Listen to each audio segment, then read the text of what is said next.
Welcome. We're diving into a topic that is absolutely essential for every new direct support professional, and that's positive behavior support. Think of this as your go-to guide for really understanding behavior and knowing how to respond in a way that genuinely helps. So let's jump right in. Okay, let's imagine this for a second. It's maybe your first week on the job. The person you're supporting suddenly starts biting himself and throwing things. Your heart's pounding, you're worried about him, but you have no clue why it's happening or what to do.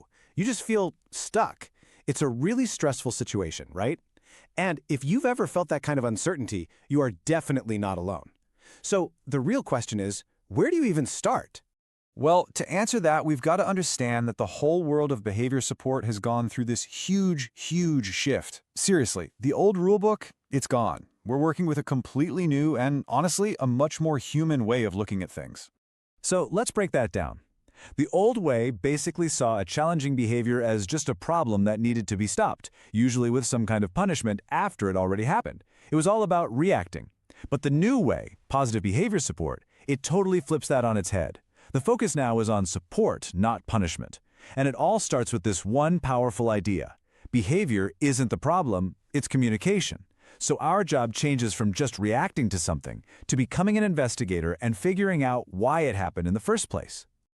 And that brings us to what is probably the single most important idea you'll learn as a DSP. This is the core principle of everything we're about to talk about. It changes everything. Here it is. All behavior is communication. Let that sink in for a second. A behavior that looks challenging on the surface isn't just random, and it's not a person trying to make your day harder. It's a person trying to tell you something really important, especially when they might not have the words to say it. There's a technical term for this, and it's communicative intent. Basically, it's what we're looking for. We're trying to crack the code. What is this action trying to tell us? What need isn't being met right now? So, what are they usually trying to say? Well, it almost always comes down to one of three things. They're telling you what they want, maybe it's that snack on the counter, or they're telling you what they don't want, like pushing away a puzzle they're not into. Or sometimes they're just saying they need some attention, some connection with you. Our job is to figure out which one it is. And this is where your job description gets a little more interesting. You're not just a DSP or a caregiver anymore. You're officially a detective. And your number one job is to investigate the why.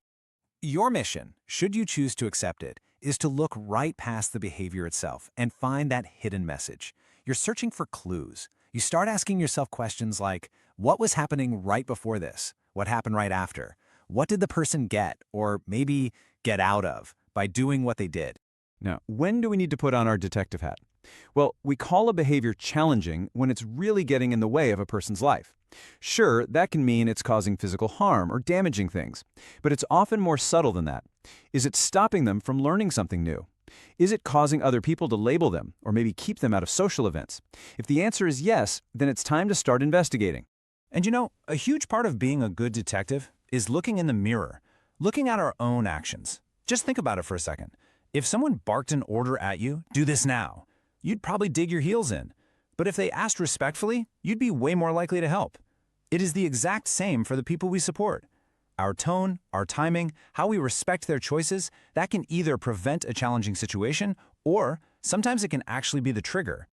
But the detective work doesn't stop in that one moment. Sometimes you have to zoom out and look at the whole big picture. I'm talking about the person's entire life and the environment they're in.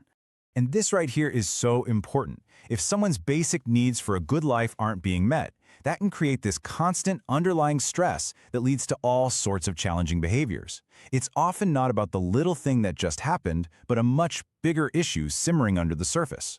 So, what does a good quality of life even look like?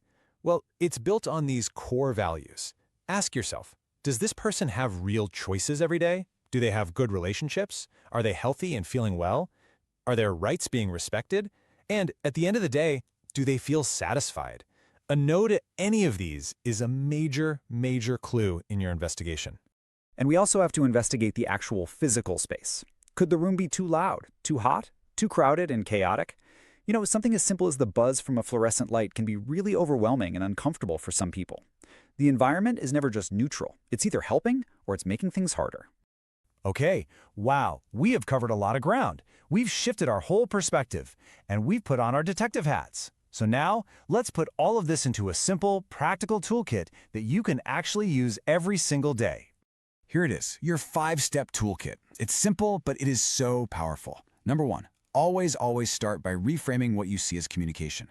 2, put on that detective hat and investigate the why, what happened before and after. 3, zoom out. Take a look at the person's overall quality of life. 4, check the environment for triggers. And finally, number 5, always respond with the same respect you'd want for yourself. That's it. That's your guide.